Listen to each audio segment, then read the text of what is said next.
গাজীপুর শহর থেকে প্রায় ১০ কিলোমিটার দূরে কানাইয়া এলাকায় গেলে চোখে পড়বে নান্দনিক এই বাগানবাড়িটি। এই বাড়ির ভেতরে রয়েছে বিশাল পুকুর, সানবাঁধানো ঘাট, অভিজাত ডুপ্লেক্স ও বাংলো। স্থানীয়রা জানান বাগানবাড়িটির নাম টিউলিপস টেরিটরি। ক্ষমতাচ্যুত প্রধানমন্ত্রী শেখ হাসিনার বোন শেখ রেহানার মেয়ে টিউলিপ সিদ্দিকীর নামে করা হয়েছে এ বাড়ির নামকরণ।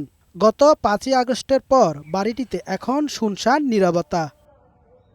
বাগানগুলোতে রয়েছে আম, নারিকেল, সুপারিসহ বিভিন্ন গাছপালা, যা নজর কাড়বে যে কারো। কিন্তু এমন আয়োজন উপভোগ করার মানুষ নেই সেখানে এখন।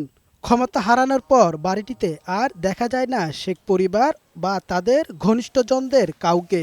বাগানবাড়ির কর্মচারীরা জানান, একসময় শেখ রেহানার স্বামী শফিক আহমেদ সিদ্দিক আসলো, এখন আর কেউ এখানে আসে না। সাহেব আগে আসতেছিল, এই করোনা লকডাউনের পর থেকে সাহেবও তেমন আসে না, যদিও আসে তো এই রাস্তা খারাপের জন্য আর টোটালি আর আসে না। এরা তো কেউ আসে না, এরা সবাই ঢাকায় আছে।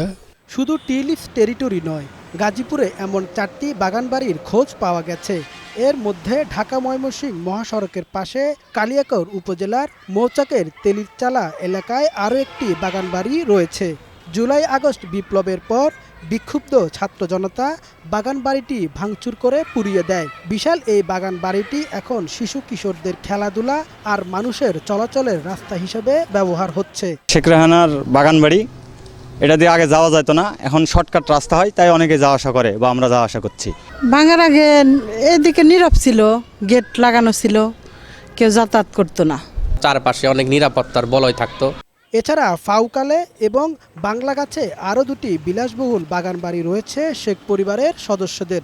স্থানীয়রা জানায়, এসব বাগানবাড়িতে একসময় প্রভাবশালীরা প্রায় বেড়াতে যেতেন। কেউ এলে আইনশৃঙ্খলা বাহিনীর বাড়তি নজরদারি থাকতো।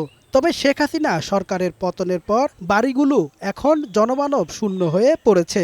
অরিজিনাল জমিটা যে কার, কে এটার মালিক, এটা আমরা জানি না। কারণ কে থাকে না থাকে এগুলো সম্পর্কে আমরা জানি না।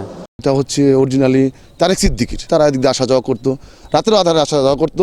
এসব বাড়ির সব তথ্য প্রশাসনের কাছে আছে জানিয়ে জেলা প্রশাসক বললেন, প্রয়োজনে সরকারের কাছে তা সরবরাহ করা হবে। মন্ত্রণালয় বা অন্য কোনো দপ্তর সংস্থা আমাদের কাছে কোনো তথ্য চায়, আমরা সেই তথ্যগুলো তখন তাদেরকে জানাবো। কামাল উদ্দিন, বৈশাখী সংবাদ,